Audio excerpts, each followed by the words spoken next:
I have not felt like touching the camera since the Florida trip. That Florida trip, it took some years off me. I'm not gonna lie. That was a painful drive, definitely doing it by myself. But now we're back. Today is the #1 asked question that I've been getting on the channel a lot from Facebook, TikTok, Instagram, whatever the case may be. People have been DMing me this all the time. Jake, what do you like better? Boosted GT500 or a 10-speed all-motor car? And you know, the argument can go both ways. Both cars are very, very different in their own way. I'm gonna tell you all that right now. Because everyone's like, why do you have two S550s? They're practically the same car. They're not the same car by any means. And they're like, Jake, you could have just boosted the 10-speed and it would have been faster than the GT500. Yes, you are 1000% right. It could have been faster, but it will not handle like it. It doesn't feel like it at top speed and will not slow down like it. I got both bead locks on the cars right now. Signatures, welds, BC forged, and signatures up front. And so now Zeus has a full matching set of signatures. A little different style, but I kind of like how it cuts it up the car a little bit. Kind of gives it like a different look because everyone usually goes with the front, same as the front as the rear, which I never do. Only on Apollo I did with the skinnies, just, you know, for maximum drag strip effort, I guess you want to say.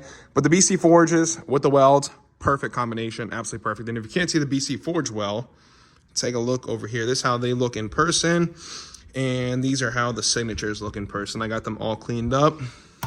I do kind of want to change the Ford Performance. I don't know how I feel about this. I kind of want to go back to the S that Signature has, but I didn't have them, so I'm gonna have to hit up Signature, see if they can send me some more caps for the wheels so I can have matching S caps all the way around on the Shelby.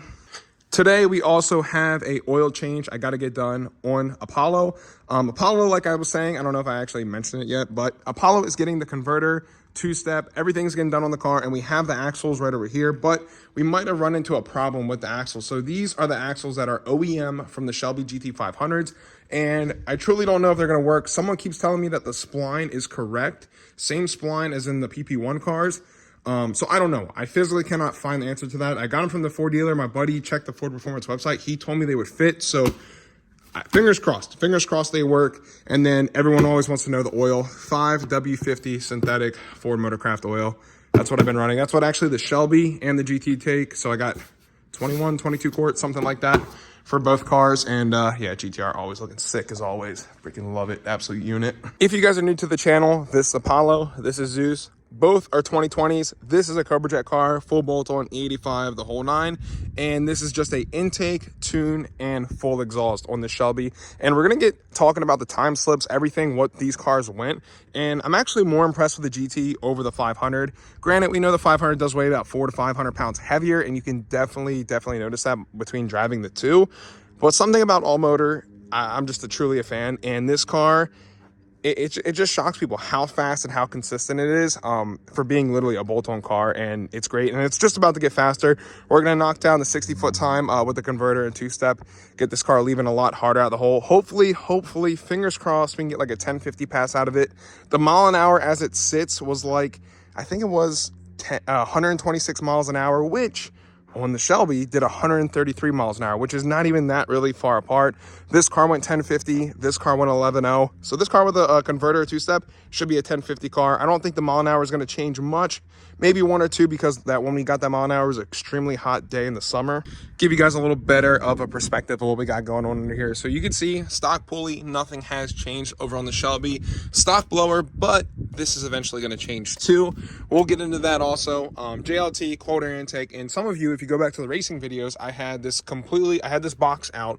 I had a different filter on here. So I went on Whipple's website to go look for a race filter. What I'm talking about, if you go back to the video, go watch this video after you're done watching this one. It's a very, very super thin filter that says like 1015 to the wheels, because it's so thin. Like when you hold it up like this, you can see light through the other side. Like on this one, it is super thick. It restricts it a lot, but this is like, honestly, it is a performance filter. Still not as good as the race one. So I actually bought that filter for Apollo because it is smaller. I thought the diameter, everything was going to fit. But this actual housing piece, like that goes all the way around the circumference of the intake, was a little way too big, wasn't able to fit. I was trying to get a little more power out of Apollo, so we're sticking with the blue filter on here as of now. And I've seen so many Cobra Jet cars, and they truly look like a hack job. Like, they don't look as clean as... I still haven't to this day. I've seen one as clean as this. Revolution Automotive did this. Shout out to them. They did an awesome job on this car, and they're about to have their hands on this one. And I got a little box of stuff over there we're going to show you guys, go through. And we have some goals. some things have changed, but we are going to knock out certain things at a time with the Shelby, because you know these cars already been tested. You've seen them go 9s, you've seen them go 8s, but we're about to take on a totally different category with this car, and this car is going to be right there along for the journey. And when I tell you something different, it is very different. There's maybe a handful of people that are also doing this also. Nobody knows. I haven't told anyone, and you're not going to know. No one's going to know. I'm not telling anyone until we're there and it's about to go down. So there you go. That is all you're getting, the information. So don't ask any questions. Don't hit me up, because not one person is going to know. Before we get too far off topic, here are all the goodies for the Shelby GT500. So shout out to the previous owner, Mike. Mike sold me this car. Freaking love you, bro. Gave me 1300cc ID injectors. Absolutely beautiful. Yeah, they're 1300cc. Yeah. Yep. That sounds about right. We have fuel rails right over here. Look at that. Absolutely freaking beautiful. Yeah, that's sick. Can't wait for them to go in the car. Thermostat, also awesome. And this YAN line piece that we're gonna need also for E85. I think this is from Lethal. I think that is Lethal's logo. So yeah, this should be from them. So GT500 is going to pick up with everything else we're going to have done to the car. I'm thinking close to high 800s to 900 to the wheels. Car as it sits, just with intake, tune, and exhaust, made 780 to the wheels, which is pretty awesome. And there goes my time slips for the Shelby GT500. Great. With all these parts, we should be able to reach our goal. And yes, this is nothing crazy. I really want to do it on the stock blower with my goal. I think it'll be sick. I really think Ford will like that, what I have planned. Maybe, just maybe, they'll like it. I don't know. Maybe they'll tell me I'm cool or something. But until then, we keep building race cars. We're going to shut this. And which one do I like better? So I sat in the Shelby. I'm sitting in Apollo now. Just thinking, looking around at the car, I really think I'm going to have to go with Apollo. And you guys are going to be like, you're crazy. And I'm going to tell you the reasons why. Number one, everyone knows this car. And they know it's a fast NA car, which is kind of respectable. In my opinion, they just know. I've beat some boosted cars with it, and this is not a car that isn't no slouch. For just the simple mods that it's done to it. For some reason, I always like the car that is like the underdog that people think is not that fast, and I feel like this car gives that vibe. And then until they race it, and then they get beat, and they're like, okay, wow, that actually is kind of fast. And we just lost to an all-motor car, which is, it's kind of sad in my opinion. I don't know, something about all-motor, just a naturally good, naturally aspirated V8, in my opinion, there's nothing better.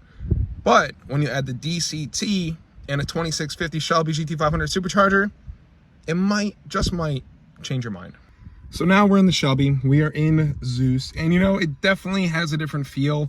It doesn't give you the cheesiness of the regular GT, which is like all the stick-on shit that I added in there with the dash, like all that stuff. I don't know. Kind of simple. I might end up ripping all that stuff out. Getting actually a true nice carbon fiber dash, just like this one.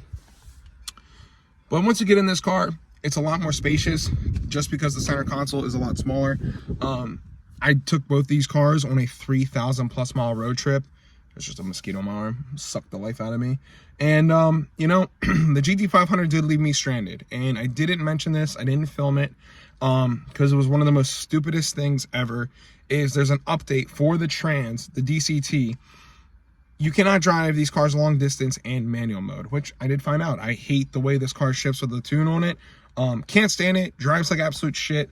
Can't wait to get it retuned. And yeah, it threw a wrench light, completely disabled the car. I had to push this car off the interstate just because it threw a wrench code, all because of an update. Nothing mechanically wrong. Something stupid. It's always something stupid, like always. Hear me out. Ford, if you're listening and watching today's video by some gracious of baby Jesus, you need to make a super monster of one of these and this and the new fascia of the S650. Call me. I'll tell you exactly what to do, or I'm going to give you a little sneak peek, because after driving both these cars, experiencing them both, I know what the best of both worlds is and will probably sell like absolute hotcakes. So forget the dark horse, and everyone does love it, but they don't love the price tag. We want race cars. We want Recaros. We want a factory cage. We want a dual clutch transmission. You know, add the little carbon fiber stuff. Even make it fake carbon if it's going to be cheaper for us, because I'm pretty sure we can all get by on that. That'd be perfectly okay. We need Recaros, dual clutch, Alcantara, full 9, big wheels, big brakes. Make the car humanly as light as possible. Yeah, try to do the best you can with that. maybe if we're not at a budget, try to keep it like 65 to 70. We need carbon ceramic brakes. That is huge because these are heavy as hell. After that, we are going to not use a supercharger because supercharger creates too much heat, goes down on power once you start beating on it, and is not as fuel efficient and not as long lasting as a regular naturally aspirated GT. So Ford, hear me out. I need you guys to build a 427 cubic inch aluminum block, naturally aspirated Coyote. Same setup as the Gen 3, like same as this, just up the cubic inch to a 7 liter, or even 7.3, whatever. Instead of using the 5.2 because they just break, let this sucker rev to 8,500 RPMs. 7 liters of a Coyote would absolutely decimate everything. I know that for a fact, and if this car spins that fast, it'd be freaking disgusting. You know, even use a regular GT interior. Keep it kind of cheap, keep it kind of light. Nothing super, super crazy, and I think that'd probably be the best car on the market, and I'd buy it. On a serious note, I'm going to take the Shelby, and the only reason I'm going to take the Shelby is just because of the transmission. Something about this car, it really reminds me of the GTR, and I'm going to tell you why. When we first got this car, I think it came stock with like 435, 455 horsepower, nothing crazy. And what made that car substantially fast back in 2009 was the DCT. It was the dual clutch transmission in that car, and the GT500 does shift a tenth of a second faster than the GTR. So that's kind of why I just fell for the GT500 over the GT. Transmission is super sloppy when driving around, and the downshifts, they kind of suck. I'm not gonna be lying. I'm gonna be completely blunt. That's why I'm gonna take the GT500, but I just wish there was a naturally aspirated version with the dual clutch. I think that would just be, it would be a godsend. I just like naturally aspirated. I don't know why. Never a huge fan of something crazy boosted. But I think once we're done having our fun with Apollo, going the full 9, converter, everything. Once we start smoking the transmission eventually, which is definitely going to happen, we're going to probably end up twin turboing the car. That's my guess. What's going to happen. And we're going to just go full blown race car at that point after I'm done. And we're going to see how much abuse that engine can take in Apollo, and I think it's going to be able to handle a lot. We also, I forgot to mention, I got a carbon fiber trunk on the way for Apollo or Zeus. I haven't really decided what car to put it on yet. I think we're going to go the GT though, just because weight reduction, and it's going to help the car. Less drag, less weight, going to help it on the big end, so we're going to pick up maybe 1-2 miles an hour if we're lucky. Also trying to look for a carbon fiber GT 350 hood. So Apollo 3.0, I guess you want to say, is going to be right around the corner. If this video gets 1,000 likes, I'll unwrap the whole car, take it back to white, and change the roof wrap. I'll change the whole car completely. So get this video to 1,000 likes, run it up, and yeah, Apollo 3.0 will be on the way. Before we wrap up today's video, I forgot to give you guys a little cold start action. Car's been sitting for about a little more than an hour. Let's give you a cold start on Apollo first, then Zeus. But before we get to that, make sure you guys hit the link in the description. Go run up the merch for me. Go grab some coffee. The support is tremendous. Thank you guys so much. Let's start this beast up.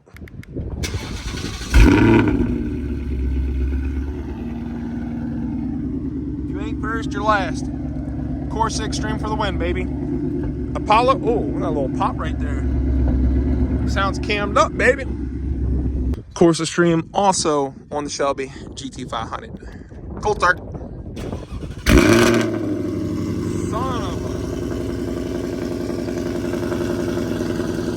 Shelby hits different, boys. Shelby hits just a tad bit different. Thank you guys so much for watching today's video. I will catch y'all in the next one. If you guys want some merch, hit the link in the description. And also, we might be doing a giveaway soon. Just maybe. Let me know what you guys would like to be winning. Parts, full merch drop, whatever you guys want. Let me know in the comments. Thank y'all so much.